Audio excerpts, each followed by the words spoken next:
हाय, मी कल्पना तिडके. कल्पना तिडके या रेसिपीमध्ये मी आपलं स्वागत करत आहे. वाईट कोलेस्ट्रॉल कमी करण्यासाठी दररोजच्या आहारात खा 2 चमचे जवसाची चटणी. जवस हे रक्तातील वाईट कोलेस्ट्रॉल कमी करते आणि चांगले वाढवते. अशी ही जवसाची चटणी रोज 2 ते 3 चमचे खाल्ली गेली पाहिजे.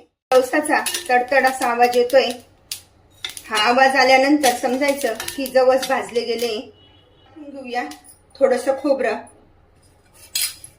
आपल्या आवडीनुसार टाकायचंय. खोबरं पण भाजून घ्यायचंय. खोबऱ्यामध्ये पण स्निग्धता असते, तर त्यामध्ये तीळ पण टाकून घेऊया. गॅस कमी करायचा आणि व्यवस्थित असं भाजून घ्यायचं छान, म्हणजे चटणी जास्त दिवस टिकते. घेऊया थोडंसं तेल, जिरे, त्यामध्ये टाकून घेऊया लसूण पाकळ्या. अशा प्रकारे हा लसूण तळला गेलाय तर तो काढून घेऊया. कढीपत्ता केसांच्या आरोग्यासाठी खूप फायदेशीर असतो. असं छान कुरकुरीत होऊ द्यायचं आहे. चव वाढवण्यासाठी टाकून घेऊया देठासहित कोथिंबीर. आता दोन्ही कढीपत्ता आणि कोथिंबीर छान अशी परतून घेऊया. चटणीमध्ये तिचा स्वाद पण खूप छान लागतो. छान कुरकुरीत होऊ द्यायची, म्हणजे चटणी खराब होत नाही. कढीपत्ता आणि कोथिंबीर छान तळली गेली आहे बघा, तुकडा पडतोय.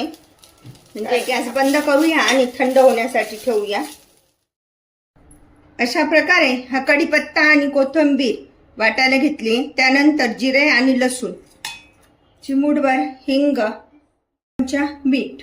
समजा हे सगळं साहित्य व्यवस्थित बारीक झालंय. त्यामध्ये प्रथम आपण हे खोबरं बारीक करून घेऊया. अशा प्रकारे हे सर्व साहित्य व्यवस्थित छान असं बारीक झालंय. त्यामध्ये टाकून घेत आहोत जवस. आता जवस पण छान असे बारीक करून घेऊया.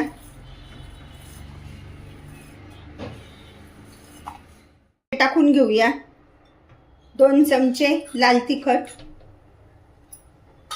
थोडंसं मीठ,